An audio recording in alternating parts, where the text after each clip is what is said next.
رونما ہوتی رہتی ہیں. جیسے آپ نئے نئے لوگوں سے ملتے ہیں ویسے ہی ان لوگوں کی چیزیں جو ہیں وہ ان میں ہم لوگ شامل کرتے چلے جاتے ہیں. ٹھیک ہو گیا. اب ہم نے ڈسکشن کرنی ہے اردو کو ایک قومی رابطے کی زبان کے طور پر. سب سے پہلی چیز کیوں ضرورت پیش آئی سب کانٹیننٹ میں یا بر صغیر میں ایک نئی زبان کی, ہم نے اس کو ڈسکس کرنا ہے. پہلی چیز, اب جب مغلز سب کانٹیننٹ میں آئے تو مغلز کی جو فوج تھی اس میں مختلف علاقوں کے لوگ شامل تھے. پرشینز تھے, ٹرکش تھے,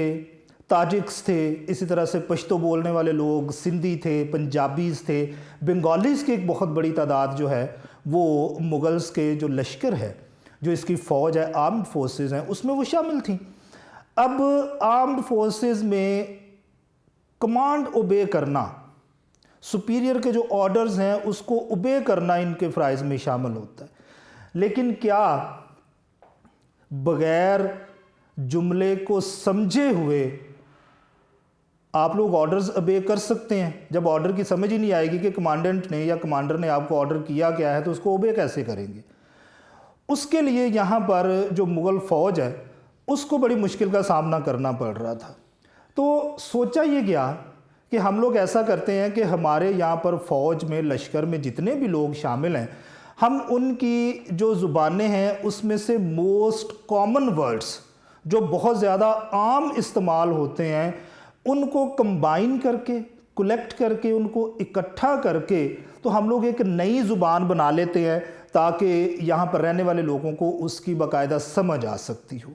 تو اس طرح سے بیسیکلی یہ فوج کو یا لشکر کو سمجھانے کے لیے یہ زبان جو ہے وہ بنائی گئی, کیونکہ ان کو آرڈرز اوبے کرنے میں مسائل کا سامنا تھا, انڈرسٹینڈنگ لیول جو ہے وہ ان لوگوں کا بہتر نہیں تھا, تو اس لیے اس زبان کو بنانے کی ضرورت جو ہے وہ محسوس کی گئی. اب اس میں کیا یہ گیا کہ جو ڈیفرنٹ لینگویجز ہیں جو کہ اس لشکر میں فوجی بولتے تھے ان کو انہوں نے کلیکٹ کیا, ان کے الفاظ کو, اور ایک نئی زبان جو ہے وہ بنا دی گئی. یہ ایک بلینڈ ہے, ایک مکسچر ہے مختلف زبانوں کے الفاظ کا. ٹھیک ہو گیا. سب سے پہلے اس میں عربی, عربک کو, پھر پرشین یا فارسی کے الفاظ اس میں بہت زیادہ ملتے ہیں. دین ٹرکش,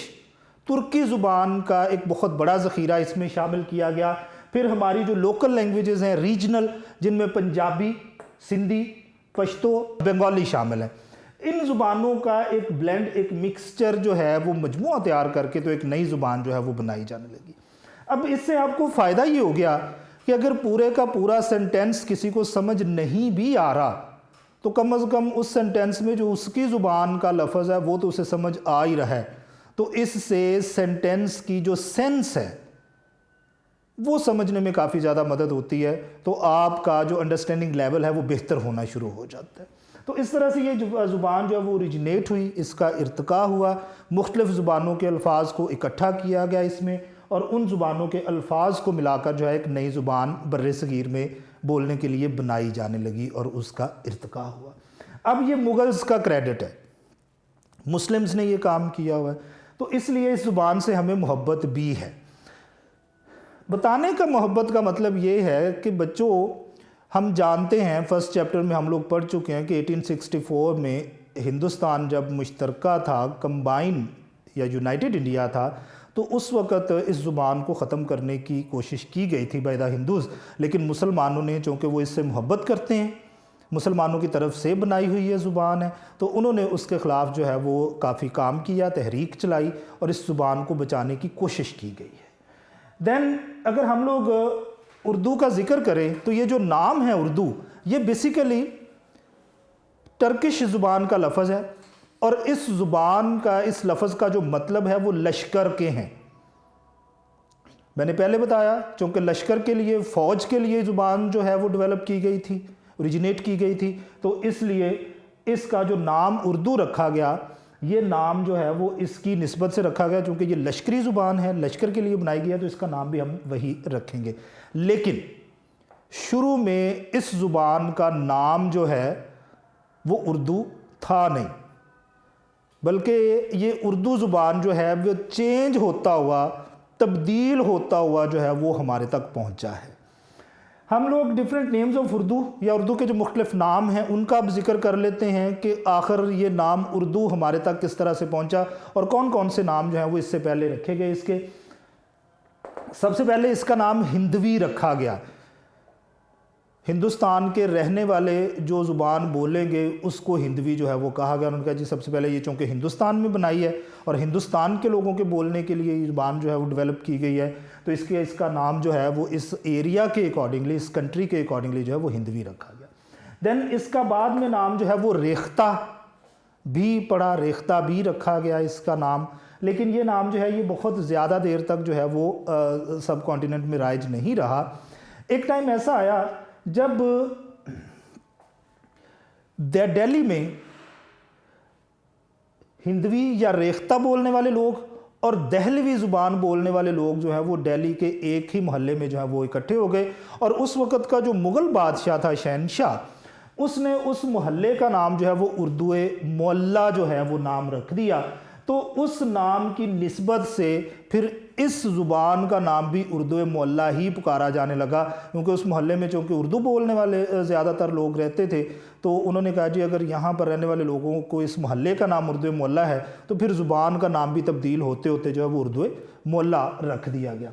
بعد میں اس زبان کو چینج کر کے تبدیل ہوتے ہوتے یہ نام جو ہے وہ اردو ہو گیا۔ اب اردو نام بیسیکلی بڑا سوٹ کرتا ہے اس زبان کے لیے، کیونکہ میں پہلے ہی انٹروڈکشن میں ذکر کر چکا ہوں کہ یہ زبان لشکر کے لیے ڈیولپ کی گئی تھی، تو ایک ایسا لفظ اس کے نام کے لیے ہونا چاہیے تھا جس کا مطلب جو ہے وہ کسی طریقے سے آرمی یا لشکر جو ہے وہ ہو پاتا۔ تو پھر ترکی کا یہ جو لفظ ہے، ترکی زبان کا، ٹرکش لینگویج کا، اس کو سلیکٹ کیا گیا اس زبان کے نام کے لیے، تو اس طرح سے اس کا نام جو ہے وہ اردو پڑ گیا، اور اب ہم جو ہیں وہ اسی اردو کو آگے لے کے جو ہے وہ چل رہے ہیں۔ ڈفرینٹ پیریڈز آف اردو کے جو مختلف ادوار ہیں، مختلف زمانے، اس کے حوالے سے ہم لوگ ذکر کر لیتے ہیں۔ اچھا، آپ کو یہ جو اردو زبان ہے اس کے مختلف ٹائم پیریڈز جو ہیں وہ ہم لوگ ڈسکس نہیں کریں گے ڈیٹس کے اکارڈنگلی یا ایئرز کے اکارڈنگلی، تاریخ یا سال کے اکارڈنگلی ڈسکس نہیں کریں گے۔ ہم لوگ اس کو ڈسکس کریں گے مختلف لوگ جو ہیں جنہوں نے اردو میں مختلف زبانوں میں لٹریچر لکھا ہے، اردو زبانوں میں جنہوں نے کام کر رکھا ہے، اس کا ہم لوگ جو ہیں وہ یہاں پر ذکر کرنے جا رہے ہیں۔ یہ لٹریچر لکھنے والے لوگ ہیں، اور ہم نے اس کے جو ٹائم پیریڈز ہیں، اس کے جو ادوار ہیں، مختلف زمانے ہیں، اس کو ہم لوگوں نے انہی لوگوں کی وجہ سے جو ہے وہ ڈیفرنٹ ٹائم سلاٹس میں چینج کر رکھا ہے۔ سب سے پہلے یہاں پر امیر خسرو کا ذکر جو ہے وہ کیا گیا ہے۔ امیر خسرو پوئٹ ہیں، میوزیشین ہیں، انہوں نے شاعری جو ہے وہ اردو زبان میں کر رکھی ہے۔ دین مصحفی کا ذکر ہے یہاں پر، یہ آپ لوگ جو ہے اپنے سلیبس میں ان کی کوئی نہ کوئی نظم یا غزل جو ہے وہ ڈیفینیٹلی پڑھتے ہوں گے، اردو میں ان کی جو لکھی ہوئی شاعری ہے وہ شامل ہوتی ہے۔ دین غالب، مرزا غالب جو ہیں، یہ one of the most familiar Urdu poets جو ہیں ان میں سے ایک ہیں، یعنی سب سے مشہور جو اردو لکھنے والی پرسنالٹیز ہیں جنہوں نے اردو پوئٹری میں، اردو شاعری میں بہت زیادہ کام کر رکھا ہے،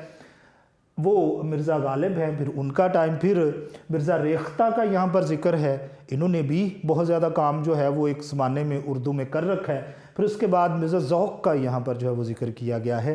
انہوں نے بھی شاعری میں بہت زیادہ کام جو ہے وہ کر رکھا ہے۔ آپ نے دیکھا ہوگا کہ ہم نے جتنے بھی لوگوں کا یہاں پر ذکر کیا ہے ڈیفرنٹ ٹائم پیریڈز کے لحاظ سے، یہ سارے کے سارے اپنے اپنے زمانے کے بیسٹ پوئٹس، اچھے شاعر رہ چکے ہوئے ہیں۔ یہاں پر نثر یا پروز والوں کا ذکر بڑا کم ہے، کیونکہ میں نے پہلے بتایا کہ جو پہلا کام کسی بھی زبان کے اوریجنیٹ ہونے کے بعد یا اس کے آغاز، اس کے ارتقاء کے بعد کیا جاتا ہے وہ شاعری ہوتی ہے، تو ہم لوگ پھر شاعری کے اکارڈنگلی ہی چیزیں جو ہیں وہ ڈسکس کرنے کی کوشش کر رہے ہیں لٹریچر یا ادب میں۔ اچھا، اگر ہم ان کے ٹائم سلاٹ کے بعد ذکر کریں ان لوگوں کا جنہوں نے پوئٹری اور پروز، شاعری اور نثر میں جو ہے وہ اردو زبان میں بہت زیادہ کام جو ہے وہ کر رکھا ہے، اس کے اکارڈنگلی اگر ہم لوگ یہاں پر ڈسکشن کریں تو اس میں بھی بہت سارے لوگ ہمیں جو ہیں وہ اس میں کام کرتے ہوئے نظر آئیں گے، اور اسی کا ہم لوگ جو ہیں وہ ذکر کریں گے۔ اب ٹائم ٹو ٹائم زبان چینج ہوتی ہے، لینگویج بدلتی رہتی ہے، اس میں تبدیلیاں، اس میں ریفارمز آتی رہتی ہیں، اور یہ ریفارمز بہتر ہوتی ہیں کیونکہ آپ لوگوں نے جو کہ جیسے جیسے گلوبل ولیج جو ہے وہ انٹینس ہوتا چلا جا رہا ہے، گلوبل ولیج ایک دوسرے کے زیادہ نزدیک ہوتا چلا جا رہا ہے، تو ویسے ویسے آپ کو کمیونیکیشن کی ضرورت پیش آتی ہے۔ تو اب کمیونیکیٹ کرنے کے لیے، دوسرے لوگوں کے ساتھ رابطہ قائم رکھنے کے لیے آپ لوگوں کو پھر اپنی زبان میں دوسری زبانوں کے بہت سارے الفاظ کو شامل کرنا پڑتا ہے۔ اس سے اس زبان کی ووکیبلری یا اس کا جو ذخیرہ الفاظ ہے اس میں اضافہ ہوتا چلا جاتا ہے۔ جتنی پرانی زبان ہوگی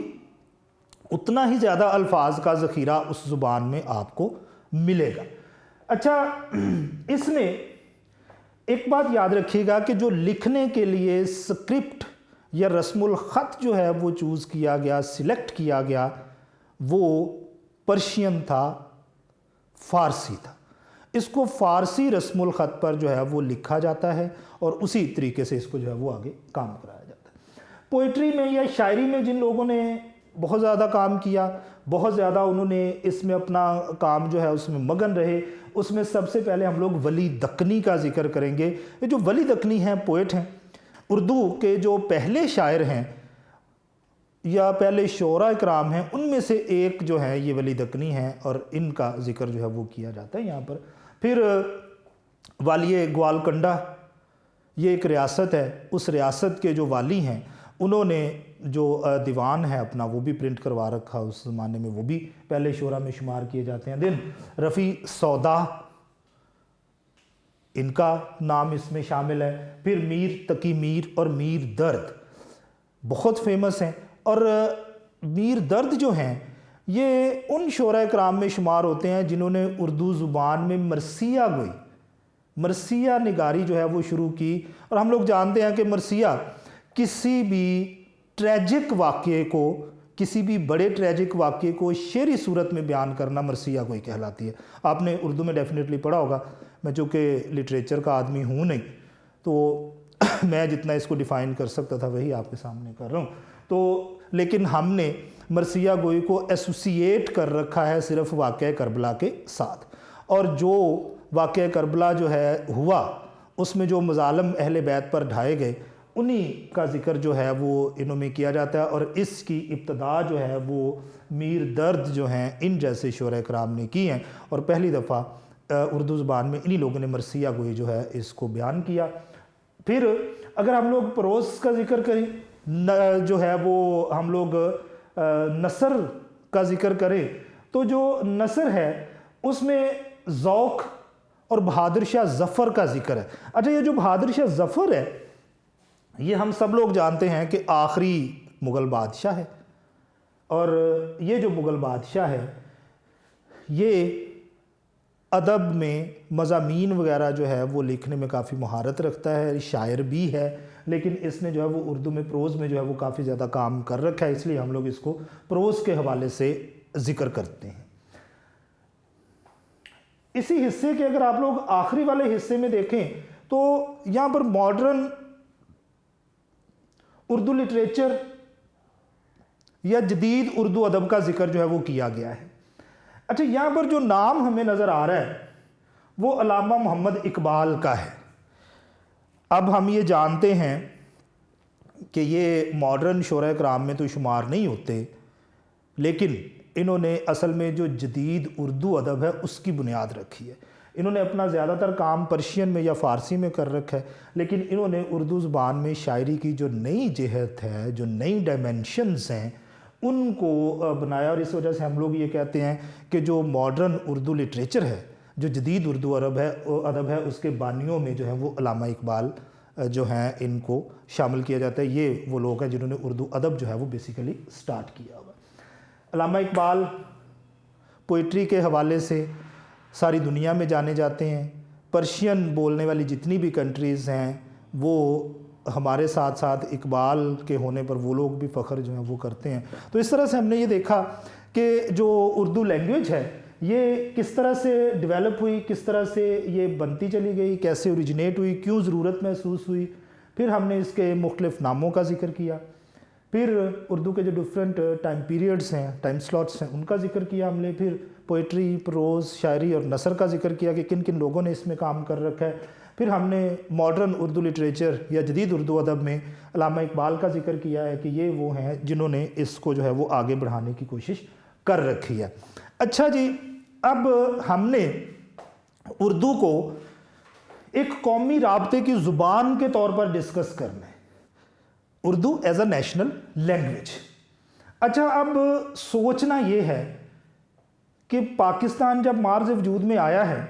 تو اس وقت پاکستان والا جو حصہ ہے اس میں بہت بڑی بڑی علاقائی زبانیں بولی جاتی تھیں، جن میں 3 میجر لینگویجز یا آپ 4 بھی کہہ سکتے ہیں: بنگالی، پنجابی، سندھی اینڈ پشتو.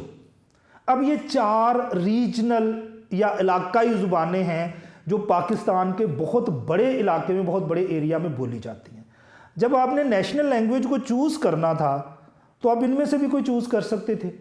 لیکن اس میں ایک خرابی پیدا ہونے کا جو ہے وہ احتمال تھا. جو نیشنل انٹیگریشن ہے، جو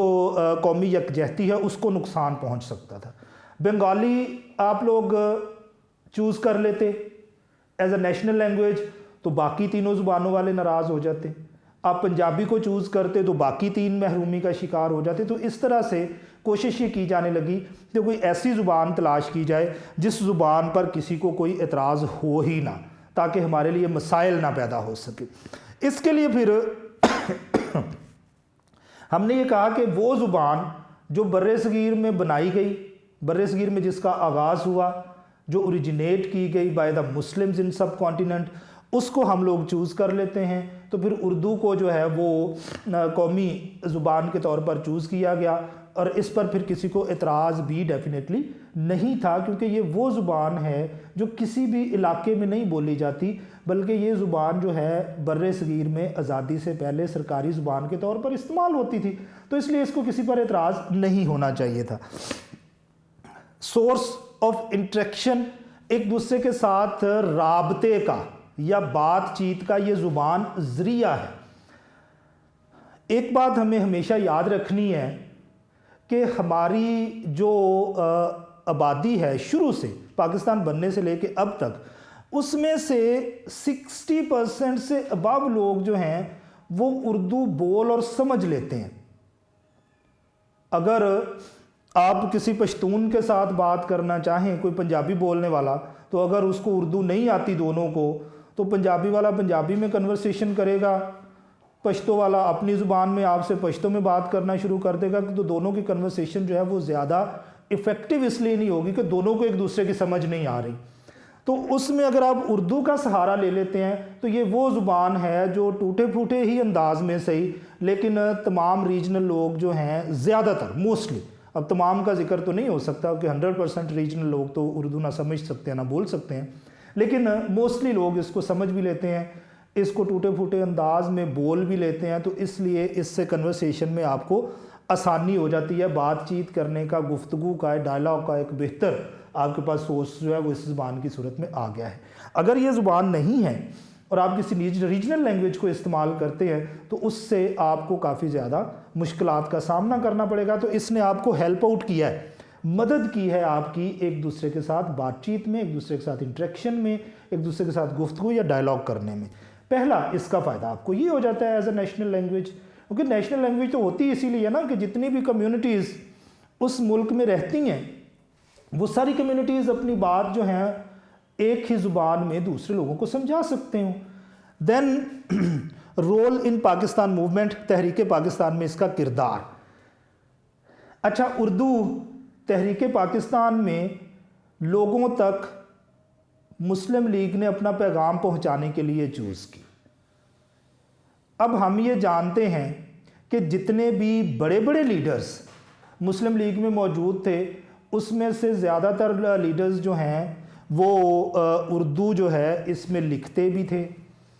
اس کو کنورسیشن کے لیے، رابطے کے لیے، انٹریکشن کے لیے، ڈائلاگ کے لیے، ڈسکشن کے لیے استعمال بھی کرتے تھے. تو اس کو زبان کو ہم لوگ اس طرح سے کہہ سکتے ہیں کہ اگر یہ زبان نہیں ہوتی تو مختلف جو ہمارے علاقے ہیں جہاں پر ریجنل لینگویجز بولی جاتی تھیں وہاں تک آزادی کا پیغام پہنچانا ہمارے لیے بہت مشکل ہو جاتا، کیونکہ یہ وہ زبان ہے، میں پہلے کہہ چکا ہوں کہ لوگ پہلے سے اس کے ساتھ فیملیئر ہیں، جانتے ہیں اس کو، تو اس لیے لوگوں تک پیغام جو ہے وہ آسانی سے پہنچ گیا اور لوگ جوک در جوک جو ہے گروپس کی صورت میں تحریک پاکستان میں شامل ہونا شروع ہو گئے۔ پھر اس میں مضامین لکھے مختلف جو ہمارے لیڈرز ہیں، انہوں نے بھی، ہمارے جو نثر لکھنے والے، ادب لکھنے والے لوگ ہیں، انہوں نے بہت کچھ اس میں لکھا۔ پھر شاعری میں، پوئٹری میں بڑا کام ہوا، جس میں اقبال نے جو ہے وہ مسلمانوں کو جگانے کے لیے اس زبان کا جو ہے وہ سہارا لیا شاعری میں، پوئٹری میں۔ تو اس طرح سے اس زبان میں ہماری بہت زیادہ مدد کی بر صغیر کے سب کانٹیننٹ کے جو مسلمز ہیں ان تک آل انڈیا مسلم لیگ کا پیغام پہنچانے کے لیے۔ Then close relationship with regional languages, یہ ہماری جو علاقائی زبانیں ہیں اس کے ساتھ اس کا کافی قریبی تعلق ہے، کیونکہ ہم نے اس کے یہاں پر لکھا ہے نا، آپ نے دیکھا ہوگا کہ ہماری جو علاقائی زبانیں ہیں اس کے بہت سارے الفاظ اس زبان میں شامل کیے گئے ہیں، تو اس لیے جتنی بھی ریجنل لینگویجز ہیں وہ اپنے آپ کو یا اردو کو اپنی زبان کا حصہ ہی کنسیڈر کرتے ہیں، کیونکہ ہماری جو علاقائی زبانیں ہیں سب سے زیادہ الفاظ ان علاقائی زبانوں کے ہم نے اردو میں جو ہے وہ بعد میں ایڈ آن کیے، شامل کیے، ووکیبلری میں اس کے الفاظ کے ذخیرہ کو بڑھانے کے لیے ہم اس میں جو ہے شامل کرتے رہے ہیں۔ تو یہ جو ہماری علاقائی زبانیں ہیں اس حوالے سے ہمارے لیے یہ کافی زیادہ اہم کنسیڈر کی جاتی ہے۔ اہم ہم لوگ جانتے ہیں کہ کنورسیشن کے لیے استعمال ہوتی ہے، تو چونکہ جو ہماری علاقائی زبانیں ہیں ان کے ساتھ اس کا تعلق اس لیے ہے کہ ان کی الفاظ جو ہیں وہ بہت زیادہ ہم نے اس میں شامل کر رکھے ہیں، جس کی وجہ سے یہ کافی زیادہ جو ہے وہ بہتر لینگویج ہمارے لیے بنتی ہے۔ دین ڈیولپنگ لینگویج ہے، ترقی کرتی ہوئی زبان ہے۔ اب ایک بات آپ نے یاد رکھنی ہے، میں نے شروع میں بھی آپ سے ذکر کیا تھا کہ زبان اور کلچر تبدیل ہوتے رہتے ہیں، اس میں ریفارمز آتی رہتی ہیں اور یہ آنی چاہیے، ایک نیچرل پروسیس ہے۔ اس کی وجہ یہ ہے کہ اگر آپ لوگوں کی زبان ترقی نہیں کر رہی، ڈیولپ نہیں ہو رہی، تو آپ پھر نئی دنیا کے ساتھ رابطے میں ناکام ہو جاتے ہیں۔ ہمیشہ اس میں تبدیلیاں، اس میں ریفارمز ہوتی رہتی ہیں، یہ چینج ہوتی رہتی ہیں، نئے الفاظ اس میں شامل ہوتے رہتے ہیں، پچھلے جو پرانے الفاظ ہوتے ہیں وہ بہت سارے اس میں سے نکال دیے جاتے ہیں، یا ان الفاظ کا ایکسنٹ یا لہجہ اس کو چینج کر دیا جاتا ہے تاکہ نئے لوگ جو ہیں ان کی کافی زیادہ سمجھ میں آ سکے ہو، کیونکہ زبان وہی ترقی کرتی ہے جو عام آدمی، جو کامن پیپل ہیں، ان کی سمجھ میں آ سکتی ہو۔ تو اس دور میں اگر آپ بہت ہی زیادہ خالص قسم کی اردو جسے آپ کہہ سکتے ہیں وہ بولیں گے تو بہت سارے بچوں کو، بہت سارے لوگوں کو وہ زبان سمجھنے میں مشکل ہوگی۔ تو اگر کسی زبان کو سمجھنے میں کسی لوگوں کو مشکل آنی ہے تو پھر آپ کو وہ زبان استعمال کرنی ہی نہیں چاہیے، اس میں ایسے الفاظ شامل کر لینے چاہیے جو الفاظ جو ہیں لوگوں کی سمجھ میں آ سکتے ہوں۔ تو ہم نے بعد میں اس زبان میں جو سب سے زیادہ الفاظ شامل کیے ہیں وہ انگلش کے ہیں، انگلش کے بہت سارے الفاظ اس میں جو ہیں وہ مزید شامل کر لیے گئے۔ پھر اور بھی جو یورپین لینگویج ہیں ان کے بھی بہت زیادہ الفاظ جو ہم نے تھوڑی سی رد و بدل کے ساتھ جو ہیں وہ اس میں شامل کرنا شروع کر دیے، جس کی وجہ سے اب اس کی ووکیبلری جو ہے وہ بڑھتی چلی جا رہی ہے، اور جیسے جیسے وقت گزرتا جائے گا اس میں نئے الفاظ شامل ہوتے رہیں گے اور یہ زبان جو ہے یہ ایک بڑی زبان کے طور پر زندہ رہے گی۔ لیکن اگر یہ رک جاتی ہے، اس میں ترقی کا، اس میں ڈیولپمنٹ کا عنصر رک جاتا ہے تو پھر یہ زبان کسی صورت آپ کے پاس دوبارہ زندہ نہیں رہے گی، وینش ہو جائے گی۔ ٹھیک ہے جی، تو ہم نے اس طرح سے اس لیکچر میں یہ ڈسکشن کر لی ہے کہ اردو زبان کس طرح سے بنی، اوریجنیٹ ہوئی، پھر نام، اس کے ڈیفرنٹ ٹائم پیریڈز، پھر اس کے شاعری، پھر نثر، پھر ماڈرن لٹریچر میں کن لوگوں نے کام کیا، پھر ہم نے قومی رابطے کی زبان کے طور پر ہم لوگ اس کو کس طرح سے دیکھتے ہیں، یہ ساری چیزیں اس میں شامل کر لی ہیں۔ ہوپ فلی آپ لوگوں کو جو ہے وہ سمجھ آ گئی ہوئیں گی بہت ساری چیزیں۔ تو ہم لوگ نیکسٹ لیکچر میں جو ہے وہ ایک نئے ٹاپک کے ساتھ آپ کے سامنے حاضر ہوں گے. اللہ حافظ.